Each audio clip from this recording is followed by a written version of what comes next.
One questioner asked how righteous, prayerful people should deal with symptoms of depression. اللہ تعالیٰ سے تعلق قریب ہے آپ کے خیال میں، جی پیارے سے اس لیے کہ وہ نمازیں پڑھتا ہے، اس لیے وہ دعائیں کرتا ہے. ڈپریشن یا گھبراہٹ، ڈپریشن نہیں ہوتا، ایک چیز ہے گھبراہٹ، جی پیارے ایک ہوتا ہے ڈپریشن. یہ دو مختلف نفسیات دانوں کے ٹرمیں استعمال ہوتی ہیں. گھبراہٹ یہ ہے کہ بے چینی شروع ہو جاتی ہے دل میں، اس بے چینی ہوتی ہے کسی وجہ سے، اس کو ڈپریشن نہیں کہتے. ایک ڈپریشن ہوتا ہے بالکل آئسولیٹ انسان ہو جاتا ہے، اور اس میں پھر یہ ہے کہ سارا دن رونے کو دل چاہتا ہے، ہاں ہر بات پہ یہ پریشانی ہوتی ہے، ذرا ذرا سی بات پہ رونے کو یہ ہو جائے گا وہ ہو جائے گا، افسردہ شکر ہے. ایک ہوتی بے چینی، گھبراہٹ پیدا ہوئی ہوتی ہے، ٹک نہیں سکتا انسان، یا ادھر جائے گا ادھر جائے گا، باہر نکلے گا، کوئی چین نہیں کسی کروٹ ہوتا. تو دونوں میں فرق ہے تھوڑا سا. ایک لوگوں کو بھی گھبراہٹ ہوتی ہے، اور ان کو اس لیے ہوتی ہے کہ اتنے سپورٹ جو ان کے اللہ تعالیٰ نے کام کیے ہوئے ہیں وہ کس طرح ہوں گے، یا کس طرح لوگ شیطان کے چنگل سے آزاد ہو سکتے ہیں. تو وہ باوجود اس کی دعائیں بھی کرتے ہیں. وہ حضرت صلی اللہ علیہ وسلم جنگ بدر میں اللہ تعالیٰ نے تسلی دلا دی تھی نا کہ تم جنگ جیتنی ہے، فکر نہ کرو. اس کے باوجود بے چین ہو کے دعا کر رہے تھے، اور اتنی شدت سے دعا کرتے تھے جسم ملتا تھا کہ چادر کی ڈھک جاتی تھی.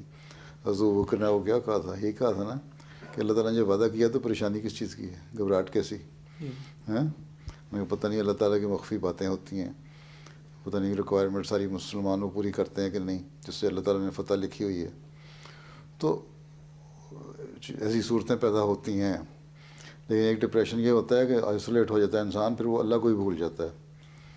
وہ صرف سارا دن اس کو رونے ہوتا ہے، اس کو یہی ہے کہ بس اللہ بھی کوئی نہیں، نمازوں میں کوئی فائدہ نہیں، کھانے پینے میں کوئی فائدہ نہیں، علیحدہ بیٹھے رہو کمرے میں بند رہو، بس یوں گمسم رہو.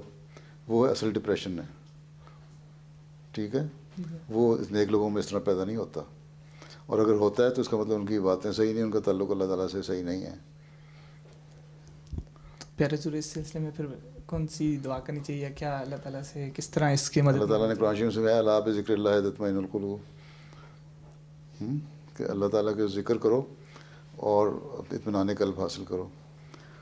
اور لوگ اب ڈاکٹرز یہ بھی کہتے ہیں کہ عموماً جو ہارٹ کے مریض ہیں ان کو صبح کے وقت زیادہ ارلی مارننگ سحری کا وقت ہوتا ہے نا، ہارٹ اٹیک ہوتے ہیں. تو جو لوگ تہجد پڑھنے والے ہیں وہ اس فیز میں سے اس کو گزر رہے ہوتے ہیں، وضو کی یا نماز پڑھی، تو عموماً ان میں جو ہے ہارٹ اٹیک کا ریشو وہ بہت کم ہے.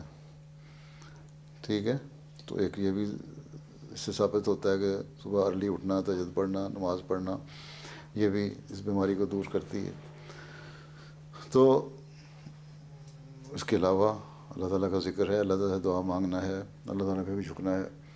باقی یہ جو انسانی نفسیات ہے، یہ انسانی بیماریاں ہیں، یا جو بشری تقاضے ہیں، وہ تو ہر ایک کے ساتھ لگے ہوئے ہیں، چاہے وہ نبی ہو یا ولی ہو یا عام آدمی ہو، کوئی بھی ہو اس کے ساتھ لگے ہیں. بشر تو ہے نا، تو وہ چیزیں ساری ساتھ ساتھ ہیں. اس لیے ایک علاج تو یہی ہے کہ اللہ کا ذکر کرو. دوسرا علاج یہ ہے کہ انسانیت کی خدمت کے لیے آگے نکل کے آؤ. تیسرا علاج یہ ہے کہ گھر میں بھی اپنے مجلس میں آؤ، میں نے بھی بیان جس طرح کیا تھا، اور باہر بھی لوگوں میں گھلو پھرو. پھر عموماً جو ڈپریشن کے مریض ہوتے ہیں، جب رونے کو ہی دل چاہتا ہے، ان کے جو پیک ہوتی ہے ان کے ڈپریشن کی، عموماً کہا جاتا ہے کہ 11-12 بجے کے قریب ہوتی ہے. اس وقت ان کو باہر نکل جانا چاہیے، ذرا سیر کرنی چاہیے، کھلی ہوا میں جائیں، فضا میں جائیں، تازہ ہوا لیں. ٹھیک ہے، بہت سارے ڈپریشن کے مریض میں نے دیکھے ہیں، ہوتا ہے اور رو رو کے برا حال ہوتا ہے، لیکن اللہ تعالیٰ سے دعا کی، اللہ تعالیٰ نے اس فیز میں سے ان کو نکال دیا. سالوں گزر گئے ہیں، کوئی بیماری کا نام و نشان بھی نہیں. تو علاوہ اس کے بعض دوائیاں بھی بعض کھاتے ہیں، نفسیات سائیکائٹرسٹ دیتے ہیں دوائیاں، وہ کھا لینی چاہیے بعض دفعہ ڈپریشن سے گزارنے کے لیے. آج کل دنیا داری کے وجہ سے کچھ زیادہ بھی ہو گیا ڈپریشن. تو اس فیز میں سے جب نکل جائیں تو پھر آہستہ آہستہ ٹھیک ہو جاتے ہیں لوگ. اولاد کو بھی اپنی اطاعت سکھائیں گے، عہد